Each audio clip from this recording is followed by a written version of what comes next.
UFC 216 Demetrious Johnson costarring Tony Ferguson vs. Kevin Lee was a two-fight card, and it ended up being much more than that.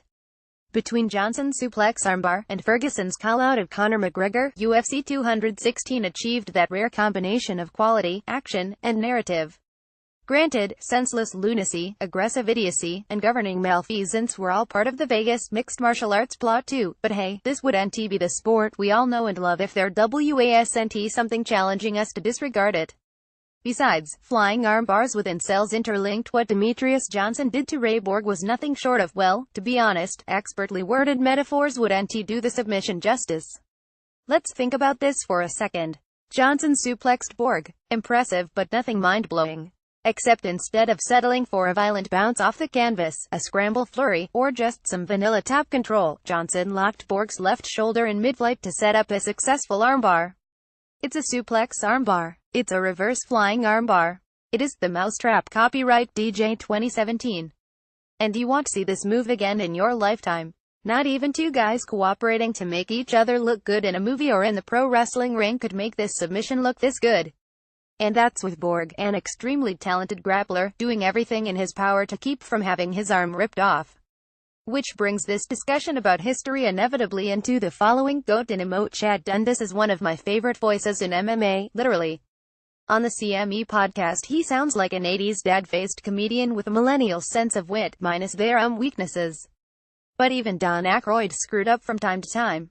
Dundas expanded on the narrative even Joe Rogan was making a verbal meal of during the fight, that in order for Johnson to attain religious status, he needs to step up. If Johnson is ever going to convince his doubters he is the greatest and have a chance at locking down the popularity he deserves, he needs bigger challenges. There has been talk that his next fight might be against the winner of the men's bantamweight title bout between Cody Garbrandt and TJ Dillashaw at UFC 217 next month. By all means, it's time for the UFC to book, and for Johnson to accept that fight. GOAT discussions don't really interest me. Barely over 3 decades of sport is not enough to fully articulate history. I'm more interested in the logic.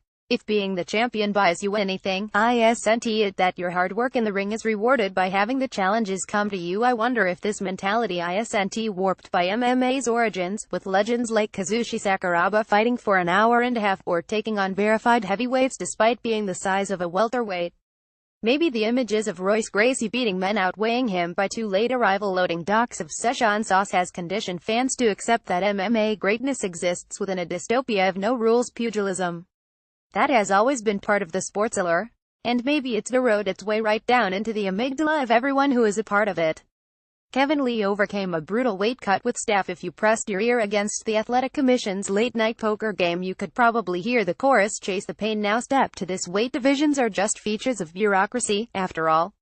And how boring is that? The sport's most defining characters are fighters. Like Penn, McGregor, Couture, Sakuraba, and the Diaz brothers.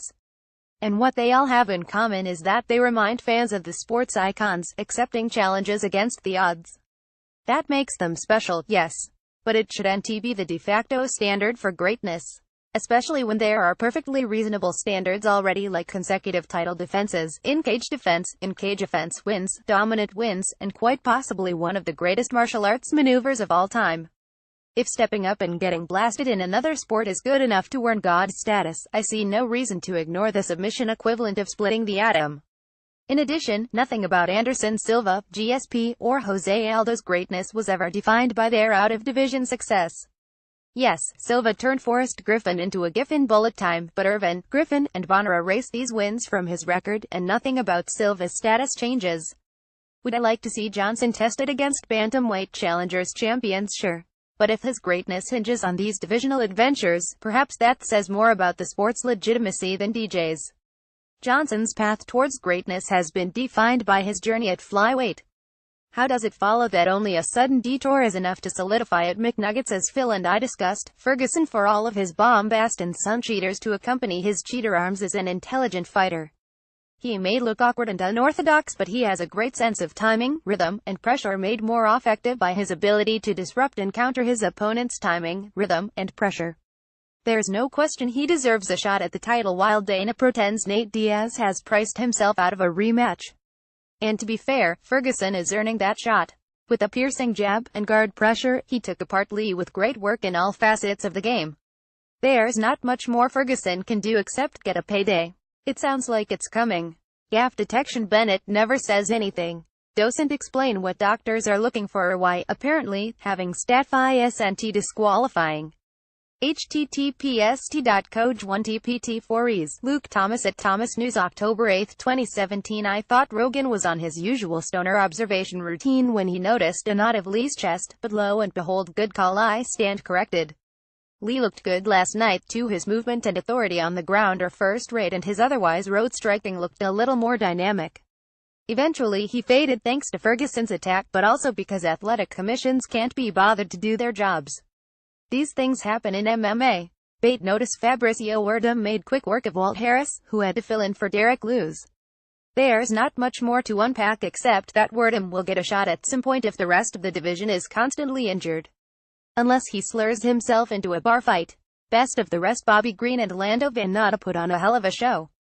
Green's shoulder roll defense is obviously effective. I don't think it's the kind of thing fighters should readily select. The smaller gloves make it easier for fighters to get chipped on the side of the head, or weave right into a head kick, but Green makes great use of it even though he can be clunky with it. As for Van Nata, he's an exciting fighter but without a real dedicated defense. I can't imagine him being anything more than upgrade Mac Desi. Mara Romero Borella looked great. Fluid movement on the ground, a welcome theme of the night, ruled the day, and for Kalindra Faria, a date with the drawing board.